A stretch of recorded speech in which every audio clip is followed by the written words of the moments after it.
Hi, guys. Hey, before I get onto the update, I wanted to interject this one little thing. I don't want to say that, hey, Jetbuilt is here to help you through the coronavirus crisis because that's something pretty cheesy and it bothers me when other companies are doing that.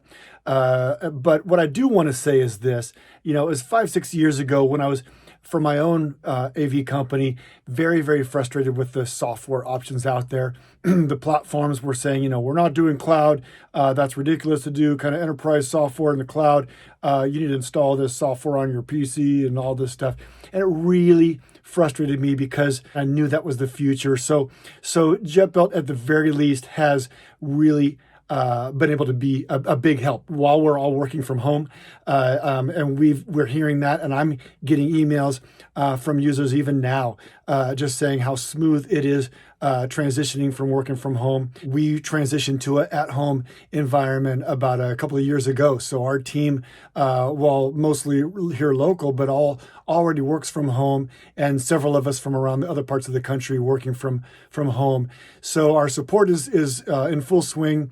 Of course, a lot of you guys are interacting with them currently. Today, I see a lot of that, and so I'm honored and privileged to be able to help provide a platform that does help you guys work through this crisis.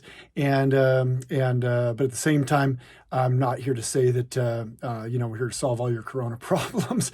But be that as it may, we're all in this together. And now on to the update. Hi guys, Paul Dexter here. Welcome to the Jetbuilt update. It's a kind of somber one. It's definitely a strange time for our country and our world here with this virus going on. I've been talking to a lot of users. Of course, the Jetbuilt support, I kind of scan a lot of the conversations and see where I could help here and there. And I'm kind of, checking the pulse of the community. There's definitely a lot of activity, a lot of you guys doing a lot of quoting right now, and others though saying, well, it's slower and not a lot of calls. And I'm sure that has to do with certain areas, parts of the country, as well as certain sectors. I know the commercial construction sector hasn't really been affected at least at this point. I talked to a user last Friday afternoon who had closed one of the biggest projects they've done in a long time in Los Angeles. And of course, that was right in the middle of these times. I'm thinking about you guys as we all work from home, and I hope you're staying safe and staying well. And we look forward to the future as this thing blows over, hopefully sooner than later. I do have some updates. Oh, in fact, I also forgot to mention my JetBuilt coffee mug. This is just one of the fantastic bits of swag that all of you attending the summit, which was going to be in a couple of days here in Dallas. Sadly, that's been postponed until after summer when this thing passes by. We're very excited to see you there. And I'll be sitting on boxes of these in my office or our back room, along with a lot of other great goodies that'll remain a surprise. There's a couple of updates though.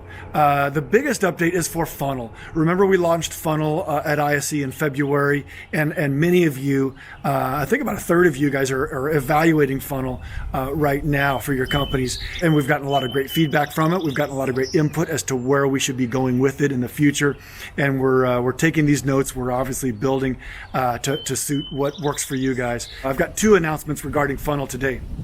First is we just launched assets to leads, meaning if you use the asset manager to track assets in your project, projectors, amplifiers, other things that may have a end of life date, end of warranty date, and you can track not just those dates, but you can track serial numbers, IP addresses, login information, and so forth. You can now have it trigger a lead so that, a year from now, 2 years from now, your company will receive a new lead as well as optionally a new task to dive into that lead. And if a project has a lot of items expiring at the same time, as soon as the first one would trigger that, we will look forward 30 days and then we'll create a single lead with a list of these items that's all reaching either end of life or end of warranty. And you can select a lot of the parameters for this, as well as how much notice you want to see these leads before that end of warranty or life comes up. So you can evaluate, potentially reach out to your client and let them know. Maybe it's time for just a checkup at the very least, or potentially buy some extended support, or perhaps replace these items, get it into next quarter or next year's budget to replace these items. So this is good for your client, obviously, to support your client. It's good for you, obviously, new, fresh leads and potential fresh business.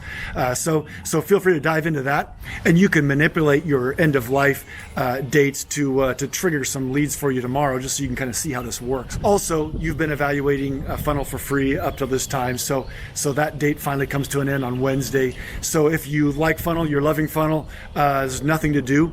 You'll simply be billed at that rate, and please reach out to support if you have any questions involving that. Clearly, the annual discount still applies, and if you have a volume license, that'll also still apply.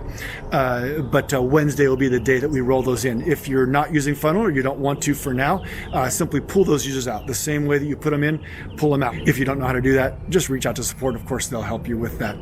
Outside of funnel, we've been really focusing on shoring up things. We've increased speed dramatically in certain areas of the application, both in the vendor product area as well as the builder. We've implemented sorting in new areas. We've worked on a lot of bug reports, things that were kind of odd cases that weren't experienced by many, but were irritating to some. So we've been really doing a lot of shoring up. So there's no new major feature announcements.